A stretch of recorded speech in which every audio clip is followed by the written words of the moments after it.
This channel does not promote any violent, harmful, or illegal activities. All content provided by this channel is meant for an educational purpose only. আবারও গুলি চলল ধুলিয়ানে। গুলি চলেছে ধুলিয়ানের ৫ নম্বর ওয়ার্ডে। গুলিতে আহত দুই কিশোর।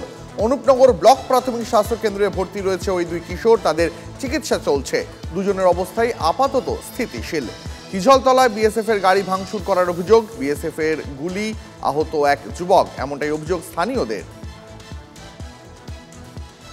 আপনাদের জানিয়ে রাখি, আবারও গুলি চলল ধুলিয়ানে। অশান্ত মুর্শিদাবাদ। গুলি চলেছে ধুলিয়ানের ৫ নম্বর ওয়ার্ডে।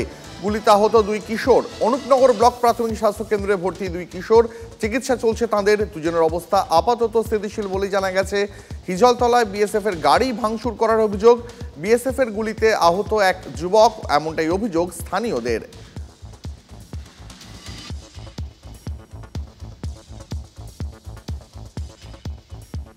মুর্শিদাবাদের অশান্ত এলাকায় কেন্দ্রীয় বাহিনী মোতায়েনের নির্দেশ হাইকোর্টের। শান্তি রক্ষায় পুলিশের সঙ্গে একসঙ্গে কাজ করবে কেন্দ্রীয় বাহিনী। প্রকৃত অপরাধীদের শনাক্ত করে কড়া পদক্ষেপ করতে হবে, এমনটাই নির্দেশ বিচারপতি সৌমেন সেনের। এই ধরনের অভিযোগে আদালত চোখ বন্ধ করে থাকতে পারে না, মন্তব্য বিচারপতি সৌমেন সেনের বেঞ্চে।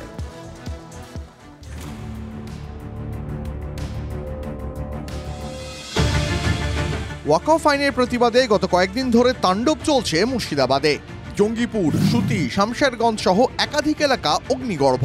এই পরিস্থিতিতে কেন্দ্রীয় বাহিনী মোতায়েনের দাবিতে হাইকোর্টে আবেদন করেন বিরোধী দলনেতা শুভেন্দু অধিকারী এবং বিজেপি নেতা তরুণ জ্যোতি তিওয়ারি। শনিবার বিচারপতি সৌমেন সেন ও বিচারপতি রাজা বসু চৌধুরীর স্পেশাল বেঞ্চে সেই আবেদনের শুনানি হয়। শুনানির প্রথম পর্যায়ে আদালত রাজ্যের আইনজীবীর কাছে জানতে চায়, কেন্দ্রীয় বাহিনী মোতায়েনের নির্দেশ দেওয়া হলে অসুবিধা কোথায়? শুধুমাত্র পুলিশকে সাহায্য করবে কেন্দ্রীয় বাহিনী? রাজ্যের আইনজীবী অর্ক নাগ জানান, পরিস্থিতি বর্তমানে নিয়ন্ত্রণে রয়েছে। এডিজি পদমর্যাদার পুলিশ আধিকারিক দায়িত্বে রয়েছেন। ১৩৮ জনকে গ্রেপ্তার করা হয়েছে। রাজ্যের আরেক আইনজীবী কল্যাণ বন্দ্যোপাধ্যায় জানান, আইন শৃঙ্খলা রাজ্যের বিষয়, কেন্দ্র হস্তক্ষেপ করতে পারে না।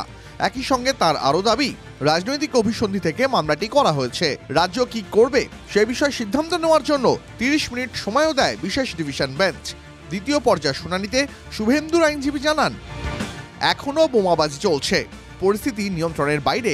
জেলা শাসকের অনুরোধে বিএসএফ টহলদারি শুরু করেছে। রাজ্যের অভ্যন্তরীণ সমস্যা হলেও কেন্দ্র হস্তক্ষেপ করতে পারে। বিচারপতি সেন রাজ্যের কাছে জানতে চান, যেখানে বিএসএফ এর সাহায্য চাওয়া হয়েছে সেখানে কেন্দ্রীয় বাহিনীতে রাজ্যের আপত্তি কেন? ভোট পরবর্তী হিংসায় বাহিনী মোতায়েনের কথাও তিনি মনে করিয়ে দেন। রাজ্যের আইনজীবী জানান, কেন্দ্রীয় বাহিনী মোতায়েনে প্রচুর খরচ হয়। শুভেন্দুর আইনজীবী পাল্টা বলেন, মানুষের জীবনের চেয়ে তা দামি নয়। এরপরেই মুর্শিদাবাদে কেন্দ্রীয় বাহিনী মোতায়েনের নির্দেশ দেন বিচারপতি সেন। তিনি জানান, শান্তি রক্ষায় পুলিশের সঙ্গে একসঙ্গে কাজ করবে কেন্দ্রীয় বাহিনী। রাজ্যের অন্যত্র গন্ডগোল হলেও সেখানে কেন্দ্রীয় বাহিনী মোতায়েন করতে হবে। কোথায় কত বাহিনী ও পুলিশ থাকবে তা দুপক্ষের দুই নোডাল অফিসার আলোচনা করে সিদ্ধান্ত নেবেন। কোর্ট অর্ডার দিয়েছেন, মুর্শিদাবাদ জেলায় আপাতত সিএপিএফ ডিপ্লয়েড থাকবে এবং স্টেট পুলিশ সিএপিএফকে হেল্প করবে।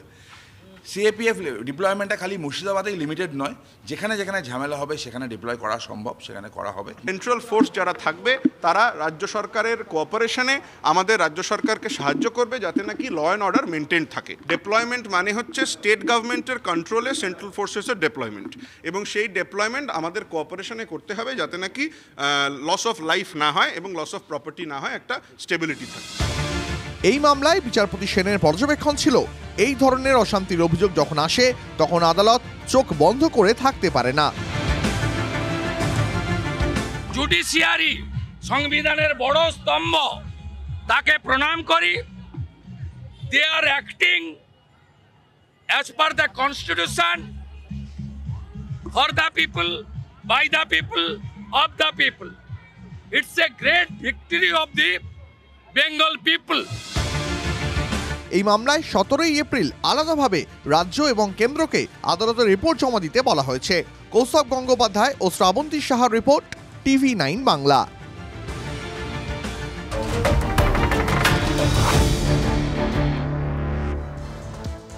মুর্শিদাবাদের অশান্তির ঘটনা নিয়ে কেন্দ্রীয় স্বরাষ্ট্র সচিবের সঙ্গে রাজ্যের মুখ্য সচিব এবং ডিজির বৈঠক। ভিডিও কনফারেন্সে বৈঠক হয়। মুর্শিদাবাদের পরিস্থিতি নিয়ে বিস্তারিত আলোচনাও হয়। আরও বিস্তারিত জানবো এই বিষয়ে কথা বলবো প্রতিনিধি সায়ন্তর সঙ্গে। সায়ন্ত, আলোচনায় আর কি উঠে এলো? দেখো, কেন্দ্রীয় স্বরাষ্ট্র মন্ত্রকের যিনি প্রধান সচিব, তার সঙ্গে যে বৈঠক আজকে ভিডিও কনফারেন্সে করেছেন রাজ্য পুলিশের ডিজি, সেখানে বৈঠক সূত্রে যেটা জানা যাচ্ছে যে রাজ্য পুলিশের ডিজির কাছে মুর্শিদাবাদে যে পরিস্থিতি তৈরি হয়েছে তার সম্পর্কে যাবতীয় রিপোর্ট চান এবং রিপোর্টে জানতে চাইছেন কত পরিমাণে কেন্দ্র বাহিনী মোতায়েন আছে, কি অবস্থা হয়ে দাঁড়িয়ে রয়েছে এবং যে মৃত্যুর খবর আসছে সেটা কি কেন হয়েছে, যাবতীয় তথ্য তিনি রাজ্য পুলিশের ডিজির কাছে জানতে চান। রাজ্য পুলিশের ডিজি জানিয়েছেন যে 300 কোম্পানি 300 জন জওয়ান প্রথম থেকে মোতায়েন ছিল, এরপর রাজ্যর চাওয়া মাত্রই 7 কোম্পানি আরো বিএসএফ জওয়ান সেখানে মোতায়েন করা হয়েছে। পরিস্থিতি নিয়ন্ত্রণের মধ্যে রয়েছে, এলাকা থমথমে রয়েছে, যদিও এই অবস্থায় কেন্দ্রীয় বাহিনীকে সেখান থেকে সরানো হচ্ছে না, কারণ বেশ কিছু পকেটে এখনো অশান্তি রয়েছে বলে ডিজিপি কেন্দ্রীয় স্বরাষ্ট্র সচিবকে জানান। স্বরাষ্ট্র সচিব গোটা পরিস্থিতির উপর ডিজিকে ভালোভাবে নজরদারি করার নির্দেশ দিয়েছে এবং আরো অ্যাক্টিভ রোল প্লে করার জন্য জানিয়েছেন। সায়ন্ত, অনেক ধন্যবাদ তোমাকে। শামশেরগঞ্জ থানার সামনে নিরাপত্তা দাবিতে বিক্ষোভ। থানার মধ্যে তখন পুলিশ আধিকারিকদের সঙ্গে বৈঠক করছিলেন রাজ্য পুলিশের ডিজি। পুলিশের ওপর ভরসা নেই, এলাকায় স্থায়ী বিএসএফ ক্যাম্প চেয়ে বিক্ষোভ দেখালেন স্থানীয়রা। পুলিশ নিরাপত্তা দিতে ব্যর্থ, বিএসএফ না থাকলে প্রাণে মরতে হতো জানালেন বাসিন্দারা। বিএসএফ ক্যাম্পের জন্য প্রশাসনকে জমি দিতে হবে দাবি শামশেরগঞ্জের বাসিন্দাদের। পুলিশের ওপর আস্থা নেই শামশেরগঞ্জ থানা সংলগ্ন এলাকার বাসিন্দাদের, কারণ তারা মনে করছেন পুলিশ তাদের নিরাপত্তা দিতে ব্যর্থ, আর সেই কারণে তারা এলাকায় বিএসএফ ক্যাম্প চাইছেন। তারা দাবি জানালেন যে বিএসএফ যদি থাকে তাহলেই তারা বাঁচতে পারবেন, তাহলেই তারা সুরক্ষিত থাকবেন। আর সেই কারণে ঠিক আমি যেখানে দাঁড়িয়েছি তার উল্টো দিকের পার্ক রয়েছে, সেখানে পার্কে বিএসএফ ক্যাম্প করার দাবি জানাচ্ছেন এলাকার বাসিন্দারা। পার্কে যে পার আছে না, ওটা উঠিয়ে বিএসএফ কে বসান, না হলে আমাদের শান্তি পাবো না। আমরা শান্তি চাই, আমাদের এখানে বিএসএফ ক্যাম্প চাই। হ্যাঁ, আমরা 4 ঘন্টা ধরে লড়াই করলাম, কই পুলিশ আসেনি তো। আমরা কোন ভরসায় পুলিশকে ভরসা করব? পুলিশ আমাদেরকে কোনো সাহায্য করেনি, একমাত্র করেছে বিএসএফ। বিএসএফ আছে বলে আমরা রাত্রির বেলা একটু শান্তিতে থাকতে পেরেছি, না তো আমরা শান্তিতে থাকতে পারতাম না। এখানকার ক্যাম্প, এখানকার পার উঠাক আর আমাদেরকে ক্যাম্প দেখ। আমরা ওই ক্যাম্পই চাই, পুলিশকে চাই না। পুলিশে কিচ্ছু করতে পারিনি আমাদেরকে। আমরা এখানে পুলিশকে বলছি যে আপনারা আগান, পুলিশ বলছে না না আপনারাই আধলা দিয়ে আগান, আমরা কিছু করতে পারবো না। পুলিশের দৌড়ে পালিয়েছে, পুলিশের ভরসা নাই তো। আমরা কে বলছি আগিয়ে যাও, আগিয়ে যাও, আমরা বাঁচতে পারছি না। বিএসএফ ডাকেন, আমরা বাঁচতে পারি না। বিএসএফরা আজকে আছে বলে আমরা আজকে সুরক্ষিত আছি, কিন্তু কালকে যখন বিএসএফরা থাকবে না তখন আমাদের কি হবে? পার্মানেন্ট সমাধানের জন্য এখানে বিএসএফ ক্যাম্পের দাবি জানালেন এলাকার বাসিন্দারা। ক্যামেরায় অর্ঘের সঙ্গে শান্ত ভট্টাচার্য, টিভি9 বাংলা, শামশেরগঞ্জ। 26,000 চাকরি বাতিল নিয়ে মুখ খুললেন অভিষেক বন্দ্যোপাধ্যায়। সুপ্রিম কোর্টকে সম্মান করি, কিন্তু কোনো রায় পছন্দ না হলে দ্বারস্থ হওয়ার অধিকার দিয়েছে আদালত। অযোগ্য কেউ চাকরি পেয়ে থাকলে তারা শ্রীঘরে যাক, কিন্তু কয়েকজনের জন্য সবাইকে শাস্তি দিতে পারেন না বললেন তৃণমূলের সেকেন্ড ইন কমান্ড। সুপ্রিম কোর্টের রায়, এই রায়ে আমরা সুপ্রিম কোর্টকে সম্মান করি, সুপ্রিম কোর্টকে মর্যাদা জানাই। আমরা সুপ্রিম কোর্টকে বিশ্বাস করি যে বিচার ব্যবস্থা এখনো মাথা নত করেনি এবং বিচার ব্যবস্থা নিরপেক্ষ। কিন্তু কোনো রায় যদি আমার পছন্দ না হয়, সেই জাজমেন্টকে ক্রিটিসাইজ করার রাইট কিন্তু ভারতবর্ষের সংবিধান প্রত্যেকটা ভারতবর্ষের নাগরিককে দিয়েছে। এই রায়ের মাধ্যমে কোথাও যেন আমার মনে হচ্ছে ভারতীয় জনতা পার্টির যে বৈমাতৃসুলভ আচরণ এবং বাংলার মানুষের প্রতি ধারাবাহিক বৈমাতৃসুলভ আচরণ এবং মানসিকতা, তার প্রতিফলন আমরা দেখতে পেয়েছি। অযোগ্য কেউ চাকরি পেয়ে থাকে, তার বিরুদ্ধে ব্যবস্থা হোক, তার বিরুদ্ধে তদন্ত হোক, তাকে শ্রীঘরে পাঠান, তার চাকরি যাক, তাকে টাকা ফেরত দেওয়া করান। কিন্তু কিছু অযোগ্য লোকের জন্য আপনি প্রায় 16-17 হাজার যোগ্যদের চাকরি কেড়ে নিতে পারেন না। আমি এখানে বিজেপির ধারাবাহিকতা দেখছি যে একজন ভুল করেছে, পুরোটা বাতিল করে দাও। পরে খবরে আসবো, নববর্ষের আগে ডাবল সেলিব্রেশন গঙ্গাপাড়ের ক্লাবে। লিগের পর এবার কাপ। আইএসএল চ্যাম্পিয়ন মোহনবাগান ফাইনালে সুনীলদের বিরুদ্ধে পিছিয়ে পড়েও নাটকীয় কামব্যাক। বেঙ্গালুরু এফসিকে 2-1 গোলে হারিয়ে আইএসএল চ্যাম্পিয়ন সবুজ মেরুন। প্রথম বাংলা ক্লাব হিসাবে একই মরশুমে লিগ আর কাপ জিতে ইতিহাস। ভারতীয় ফুটবলে এই ইতিহাস রয়েছে একমাত্র মুম্বাইয়ের। এবার সেই তালিকায় ঢুকে পড়ল সবুজ মেরুনও।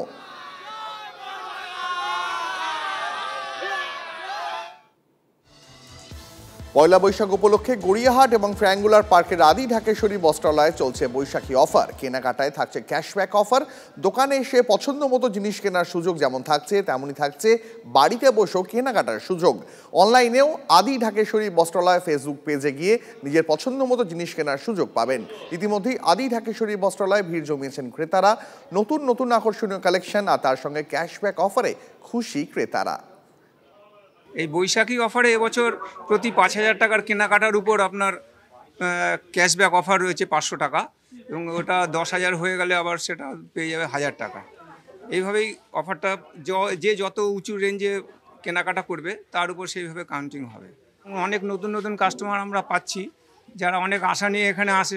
লোকের মুখে শুনে শুনে অন্যান্য কাস্টমার যারা কিনে গেছেন এখান থেকে, তাদের কাছে শুনে যে সমস্ত নতুন কাস্টমার আসছে তারা অনেক আশা নিয়ে আসে এবং তারা খুব খুশি হয়ে এখান থেকে কেনাকাটা করে যায়। আমি আমার ভাইয়ের বিয়ে আছে সামনে, তো তার জন্য আর কি শাড়ি দেখছি। এবার দেখছি ডিফারেন্ট টাইপসের উনি দেখাচ্ছেন, দেখি ভালো লাগছে। হ্যাঁ ভালো তো লাগছে, কনফিউজ কোনটা নেব। হ্যাঁ মানে অফার পেলে কার না ভালো লাগে, অফার তো নিশ্চয়ই অ্যাভেল করার চেষ্টা করব। ভালো, আমি তো এখানে রেগুলার কাস্টমার। কি দেখছেন? কাঁথা স্টিচ দেখছি তসরের উপরে। আমার তো বেসিক্যালি ভালো লাগে, কেন কি একটু ট্র্যাডিশনাল পছন্দ করি, তো এখানে পাওয়া যায় সেটা। যে কোনো অনুষ্ঠানে বলুন বা পুজোয় বলুন, এখানেই চলে আসি। দূর থেকেই আসি, কিন্তু এখানে আসি কারণ বিশ্বস্ততার জন্য। তো অবশ্যই কোয়ালিটি, নানা রকম ভ্যারাইটি, কালেকশন সব কিছু দেখে শুনে কিনতে পারি, ওই জন্য আমাদের আসার জায়গা এটাই।